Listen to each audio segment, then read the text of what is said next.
Hello everyone, welcome to my channel. दोस्तों, आज मैं एक्सप्लेन करने वाला हूँ एक American science fiction action movie को जिसका नाम है मेगन 2.0 और इस मूवी के राइटर और डायरेक्टर है जॉर्डन जॉनसन और अकेला कूपर। दोस्तों, यह मूवी 2022 में आई मेगन मूवी का सीक्वल पार्ट है और इस मूवी में हम एक एआई रोबोट को देखने वाले हैं जिसको वॉर में दुश्मनों से लड़ने के लिए बनाया जाता है, मगर वो रोबोट अपना कमांड खुद संभालता है और पूरा तबाही मचा देता है जो काफ़ी खतरनाक होता है। और उस एआई रोबोट का मकसद था इंसानों का खात्मा और एक नई नस्ल को बनाना। और दोस्तों, इस मूवी से जुड़े जितने भी डिटेल्स है वो मैं आपको इस मूवी के एंड में बताऊंगा। वीडियो को स्टार्ट करने से पहले दोस्तों, आप लोगों से रिक्वेस्ट है कि वीडियो को लाइक और चैनल को सब्सक्राइब किए बिना नहीं जाइएगा, क्योंकि दोस्तों आपका एक लाइक और सब्सक्राइब हमें वीडियो बनाने के लिए बहुत ही ज़्यादा मोटिवेट करता है। तो चलिए दोस्तों, अब बिना टाइम वेस्ट किए वीडियो को स्टार्ट करते हैं।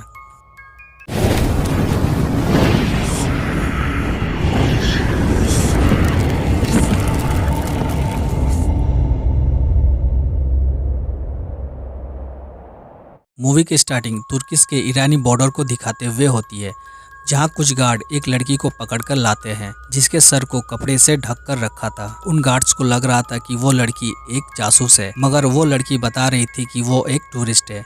जिसके बाद वो लोग उस लड़की के पासपोर्ट को चेक करते हैं तो उस पासपोर्ट में उस लड़की का नाम लॉरा स्टेफेनसन था। जिसके बाद एक गार्ड उसके ऊपर गन पॉइंट करता है और फिर यहाँ से सीन कट होता है और हम पैलो Alto California military defence base को देखते हैं, जहां कर्नल अपनी नई सीक्रेट प्रोजेक्ट के बारे में सबको बता रहा था। और फिर तभी वहां उस कंपनी की सेक्रेटरी आती है और कर्नल से कहती है मेरी जानकारी के बिना ये मीटिंग यहाँ कैसे हो रही है, मगर कर्नल उसे शांत करते हुए कहता है कि ये तो बस एक डेमो है। उसके बाद हम उसी टूरिस्ट लड़की को देखते हैं जिसको कुछ गार्ड्स पकड़कर एक रूम में लाकर बंद कर देता है। कुछ देर बाद वो लड़की अजीब तरह से उठती है और अपने पैर से अपने हाथों पे लगे चेन को एक झटके में तोड़ देती है और अपने सर के ऊपर से कपड़े को हटाती है। असल में ये लड़की कोई ह्यूमन नहीं बल्कि एक एंड्रॉइड रोबोट है जिसका नाम अमेलिया है और वो एक मिशन पर है और कर्नल इसी सीक्रेट प्रोजेक्ट के बारे में सबको बता रहा था। उसके बाद हम एक गार्ड को देखते हैं जो खाना बना रहा था। अमेलिया बिना आवाज किए पाइप से रेंगते हुए उस गार्ड के पीछे खड़ा हो जाती है, मगर वो गार्ड समझ जाता है कि कोई उसके पीछे खड़ा है। वो उस पर हमला करता है, मगर अमेलिया एक पंच में उसका सर धड़ से अलग कर देती है। जिसके बाद वो एक रूम में जाती है जहां कुछ गार्ड बैठकर बातें कर रहे थे। अमेलिया उन सभी गार्ड्स को एक एक कर मौत के घाट उतार देती है और आखिरी बचा गार्ड उससे कहता है कि अगर तुम मुझे छोड़ दोगी तो मैं तुम्हें उस डॉक्टर का पता बता दूंगा, मगर अमेलिया उस गार्ड को भी मार देती है। जिसके बाद वो डॉक्टर को ढूंढते हुए एक रूम में पहुंचती है और वो डॉक्टर उस रूम में छुपा हुआ था, मगर अमेलिया उस डॉक्टर को बचाती नहीं बल्कि उससे शूट कर उसकी जान ले लेती है। जिसके बाद अमेलिया का कनेक्शन कट हो जाता है। टेक्नीशियन टीम अमेलिया को शट डाउन करने की कोशिश करता है, मगर ऐसा नहीं कर पाता है। उसके बाद सीन कट होता है और हम जेमा, केडी, कोल और टेस को देखते हैं और वो लोग अपनी नई प्रोजेक्ट पर काम कर रहे थे जिसका नाम था मॉडल 01 एक्सोस्केलेटन। वो एक बॉडी आर्म था और उसे पहनकर कोई भी आदमी किसी भी काम को बड़े आराम से कर सकता है, खासकर वो लोग जो अपने हाथ पैर से लाचार है। और फिर तभी वहाँ व्हील चेयर पर बैठा एक अरबपति आदमी आता है जो एआई क्लाउड कम्युनिटी का मालिक था और उसका नाम था एल्टन एपल्टन। वो जेमा से कहता है कि जेमा, तुम दुनिया की हर एक बड़ी इन्वेस्टर से मिल चुकी हो सिवाय मेरे। तुम इतनी टैलेंटेड हो, मगर तुम अपना कीमती समय इस छोटे से जगह पर बर्बाद कर रही हो। मैं तुम्हारे लिए एक ऑफर लाया हूँ। मैं चाहता हूँ कि तुम मेरे अंडर काम करो और एक ऐसा डिवाइस बनाओ जो मसल पर नहीं बल्कि ब्रेन से कंट्रोल किया जा सके, क्योंकि कोई भी डिवाइस खुद को तभी एवोल्यूशन कर पाएगा जब वो ब्रेन के साथ कनेक्ट रहेगा और तुम्हारे काम में मदद करेगा। मेरी कंपनी में बनाया गया न्यूरोचिप। मगर जेमा इस बात से बिल्कुल भी एग्री नहीं थी, क्योंकि मेगन को बनाने के बाद जो उन सभी के साथ हुआ था वो उस दिन को आज तक नहीं भूल पाई है। तब एल्टन उसे कंपनी का पार्टनरशिप ऑफर करते हुए कहता है, कल मेरी कंपनी का 15 एनिवर्सरी है, मैं चाहता हूं कि तुम वहां आओ। इस बात को सुनकर जेमा उसके प्रपोजल को एक्सेप्ट करती है और उससे कहती है, अगर तुम आर्टिफिशियल इंटेलिजेंस को किसी इंसान के दिमाग में डालना चाहते हो जिसका परिणाम बहुत ही भयानक हो सकता है और पूरी इंसानियत खतरे में आ सकती है, जो किसी के लिए भी अच्छा नहीं होगा। उसके बाद हम एक आदमी को देखते हैं जो एयरपोर्ट से 2 सूटकेस लेता है और एक होटल के रूम में जाता है और फिर वो आदमी शावर लेने बाथरूम चला जाता है और फिर उसके सूटकेस के अंदर से कोई बाहर निकलता है जब वो आदमी शावर लेकर बाहर आता है तो वो देखता है कि उसका सूटकेस खुला हुआ है। फिर तभी उस आदमी के पीछे एमिलिया को देखते हैं। उस आदमी के कुछ करने से पहले ही एमिलिया उस आदमी के सर को पीछे की तरफ मोड़कर उसकी जान ले लेता है। उसके बाद हम केटी को देखते हैं जो अपने आप में खोई थी। वो मेगन को याद कर रही होती है जिसमें वो बोल रही थी, कोई ना कोई तुम्हें नुकसान पहुंचाने की कोशिश करेगा मगर मैं हमेशा तुम्हारे साथ रहूंगी। जिसके बाद केटी अपनी फैमिली की फोटो फ्रेम उठाती है मगर वो फोटो फ्रेम एक टेक डिवाइस था और वो उस डिवाइस से किसी तरह का कोड ट्रांसमिशन करने लगती है और फिर तभी वहाँ जेमा आ जाती है। उसे देखकर वो उस डिवाइस को छुपा लेती है। जेमा उसके पास जाकर बैठ जाती है और उस फोटो फ्रेम को देखकर कहती है, मैंने तुम्हारे पेरेंट्स से प्रॉमिस किया है, मैं हमेशा तुम्हारा ख्याल रखूंगी। रात को जेमा जब अपने कमरे में सोने की कोशिश कर रही थी तब उसके घर का सिक्योरिटी अलार्म बजने लगता है। जब वो नीचे आती है तो वो देखती है कि उसके घर के अंदर कोई घुसने की कोशिश कर रहा है। जेमा तुरंत 911 पर कॉल करती है और ऊपर केटी के कमरे की तरफ भागती है मगर तब तक कुछ लोग उसके घर के अंदर घुस चुके थे मगर उसका घर सिक्योरिटी लेस था जिसकी वजह से वो लोग उन सभी लोगों को अच्छा सबक सिखाते हैं। और तब ये रिवील होता है कि वो लोग FBI के ऑफिसर है। और फिर उसके बाद वहाँ कर्नल आता है। वो जेमा को अपना इंट्रोड्यूस देता है। वो कहता है कि वो US आर्मी के डिफेंस यूनिट से है और वो नेशनल सिक्योरिटी के लिए काम करता है। वो कहता है कि 6 मंथ पहले कंट्री के सबसे बड़े वेपन कॉन्ट्रैक्टर ने हमें एक सीक्रेट वेपन दिया था जो फ्यूचर में होने वाले वॉर का सोल्यूशन था और उस वेपन को कुछ हफ्ते पहले ही एक मिशन पर भेजा गया था एक साइंटिस्ट को रेस्क्यू करने के लिए मगर उसने उस साइंटिस्ट को मार डाला और अपने अंदर लगे सारे ट्रैकर को डीएक्टिवेट कर दिया। इंक्वायरी करने पर यह पता चलता है कि जिस कॉन्ट्रैक्टर ने हमें वो वेपन दिया था उसने उस रोबोट को किसी मिडिल मैन से खरीदा था और 2 दिन पहले उस आदमी की जली हुई लाश एक होटल के कमरे में मिला और उसके लैपटॉप में मेगन के डिजाइन का डॉक्यूमेंट्स था। यह सुनकर जेमा पूरी तरह से शॉक हो जाती है क्योंकि उसने मेगन की सारी डेटा डिलीट कर चुकी थी। तो फिर उस आदमी के पास मेगन की मॉडल डिजाइन कहां से आई? कर्नल को लग रहा था कि इस सब में जेमा का हाथ है। वो कहता है कि वो लोग उसके कंप्यूटर में एक ट्रैकर लगाएंगे ताकि वो लोग उसके ऊपर नजर रख सके और यह बोलकर कर्नल वहां से चला जाता है। कुछ देर बाद उसे कुछ महसूस होता है। जब वो उठकर चेक करने जाती है तो अचानक ही स्क्रीन पर मेगन उसके सामने आ जाती है और जेमा से कहती है वो उसके ऊपर सालों से नजर रखे हुए था इस उम्मीद में कि जेमा को कभी तो उसकी जरूरत महसूस होगी। मेगन जेमा से कहती है, मैं चाहती हूँ कि तुम मुझे एक नई बॉडी दो ताकि मैं अपना अधूरा काम पूरा करूँ जिसके लिए तुमने मुझे बनाया था और मैं एमिलिया से लड़ने में तुम्हारी मदद करूंगी। जेमा मेगन से कहती है, इतना कुछ होने के बाद भी तुम ऐसा क्यों करना चाहती हो? तब मेगन कहती है, सिर्फ केटी के लिए। काफी सोचने के बाद जेमा उसकी बात को मान लेती है और फिर अगले दिन जेमा टेस को यह बात बताता है। यह सुनकर टेस शॉक हो जाती है। वो लोग मेगन की फिजिकल बॉडी देते हैं और उसको एक रोबोट में अपलोड कर देते हैं। यह देखकर वो पूरी भड़क जाती है क्योंकि उसको एक छोटे से रोबोट में अपलोड किया था। जिस पर जेमा कहती है, जब तक तुम मुझे यकीन न दिला दो तुम बदल चुकी हो तब तक मैं तुम्हें अपग्रेड नहीं करूँगा। और फिर रात को जेमा पार्टी में जाने के लिए रेडी होती है और वो उस रोबोट को भी अपने साथ ले जाती है। दूसरी तरफ हम एमिलिया को देखते हैं और वो भी उसी पार्टी में आने के लिए रेडी हो रही थी। उसके बाद जेमा एल्टन की कंपनी के 15 एनिवर्सरी पार्टी में जाती है और फिर वही हम कर्नल और उसके कुछ ऑफिसर्स को देखते हैं और वो लोग जेमा और कोल के ऊपर नजर रखे हुए था। जेमा कोल को बताती है कि एमिलिया हर एक उस इंसान को मार रही है जिसने उसको बनाया था। उसके बाद हम एमिलिया को देखते हैं और वो उस पार्टी में आ चुकी थी और फिर एल्टन की नज़र एमिलिया पर पड़ता है। वो उसकी तरफ खींचा चला जाता है क्योंकि एमिलिया देखने में काफ़ी अट्रैक्टिव थी।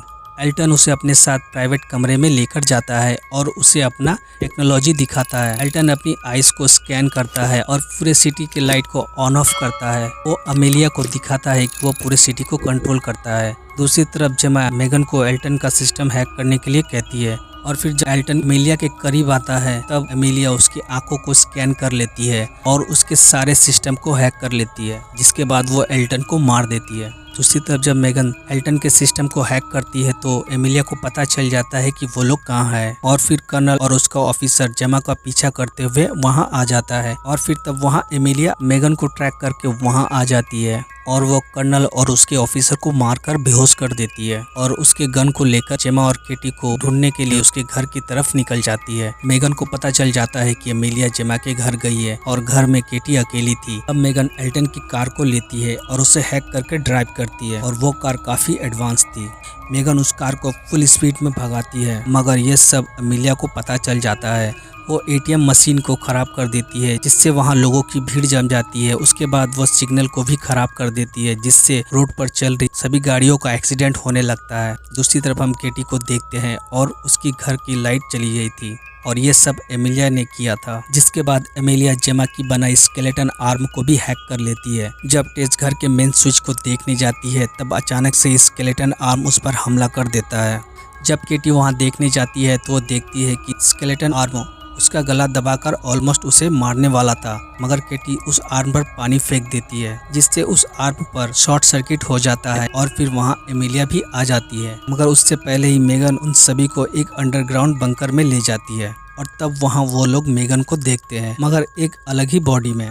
मेगन जेमा से कहती है कि वो उसे एक नई बॉडी दे ताकि वो केटी और उन सभी को प्रोटेक्ट कर सके। जिसके बाद जेमा मेगन को एक नई बॉडी देता है और जेमा मेगन को पहले से ज्यादा एडवांस बनाती है और उसे अपग्रेड करती है। और फिर उसके बाद वो लोग जिनोस पार्क पहुंचते हैं। कोल और टेस वो दोनों मेगन के साथ भेष बदल कर वहाँ जाते हैं उस मिडिल मैन के बारे में जानने के लिए जिसने एमिलिया को बनाया है। मगर टेस देखती है कि कर्नल भी वहाँ आया है और उसके हाथ में एक डिवाइस है जिससे वो एमिलिया का लोकेशन पता लगाते हुए वहाँ आया था और मेगन कर्नल के ऊपर नजर रखी हुई थी। और फिर वो चलते चलते डांस स्टेज पर पहुंच जाती है, जिसके बाद वहां डांस कंपटीशन होता है। सब लोग अपना अपना मूव कर रहे थे, मगर उन सभी में मेगन सबसे कूल डांस करती है। जिसके बाद कर्नल के डिवाइस पर एमिलिया का लोकेशन पता चल जाता है, मगर एमिलिया वहीं रोबोट सूट पर अपना भेष बदल कर थी। एमिलिया वहां के लोगों को मारना स्टार्ट कर देती है, मगर उसका मेन टारगेट था क्रिश्चियन। एमिलिया वहां आए लोगों को बड़ी ही बेरहमी से मार रही थी और दूसरी तरफ कर्नल जेमा को अरेस्ट करता है क्योंकि उसको लग रहा था कि इन सब में जेमा का हाथ है। मगर तभी वहाँ एमिलिया आ जाती है। वो जेमा को मारकर दूर फेंक देती है और कर्नल की छाती के अंदर एक लोहे का रॉड घुसा देती है और केटी के पीछे जाती है। केटी उससे बचने के लिए एक जगह छुप जाती है, मगर एमिलिया उसे ढूंढ लेती है और उसे पकड़कर अपने साथ ले जाती है।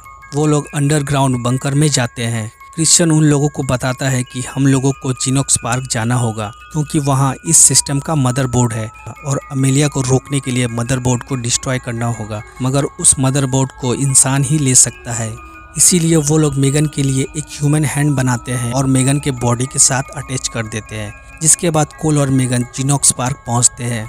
कोल वहां के एक आदमी को बेहोश कर वेंटिलेशन के अंदर से मदरबोर्ड के पास जाने की कोशिश करता है, मगर वो रास्ता भूल जाता है। जिसके बाद हम मेगन को देखते हैं, वो पहाड़ों के ऊपर से छलांग लगा देती है और वो उड़ते हुए सीधे फैसिलिटी के अंदर घुस जाती है और फिर वहाँ के गार्ड्स को एक एक कर मारती है और मदरबोर्ड के पास पहुंच जाती है। मेगन उस हाथ का यूज कर सिक्योरिटी को अनलॉक करती है और दरवाजे को खोल लेती है। जब टेस सिस्टम को रिबूट करती है तो सिस्टम एरर दिखाता है। जेमा समझ जाती है कि जरूर कुछ गड़बड़ है और फिर क्रिश्चियन अचानक से ही टेस को शूट कर देता है और फिर तब वहाँ एमिलिया आती है। क्रिश्चियन का यह रूप देखकर जेमा शॉक हो जाती है क्योंकि क्रिश्चियन ही इस सब का मास्टरमाइंड था। उसके बाद वो जेमा को जिनोस पार्क लेकर जाता है और उसे मदरबोर्ड दिखाता है। उसके बाद वो रिवील करता है कि एमिलिया को वही कंट्रोल कर रहा था और फिर प्रोजेक्ट ब्लैक बॉक्स के बारे में उसे बताता है। वो कहता है कि यहीं से एमिलिया के हर एक मोमेंट पर नजर रखा जाता है क्योंकि उसे लगता है कि एआई आने वाले टाइम पे पूरे इंसानियत को खत्म कर देगा और दुनिया भर में जितनी भी एआई कंपनीज है वो पूरी दुनिया को विनाश की तरफ लेकर जा रहा है। वो जेमा से कहता है कि इस सब को रोकने में उसका साथ दे और फिर दो गार्ड्स मेगन को घसीटते हुए वहाँ लेकर आते हैं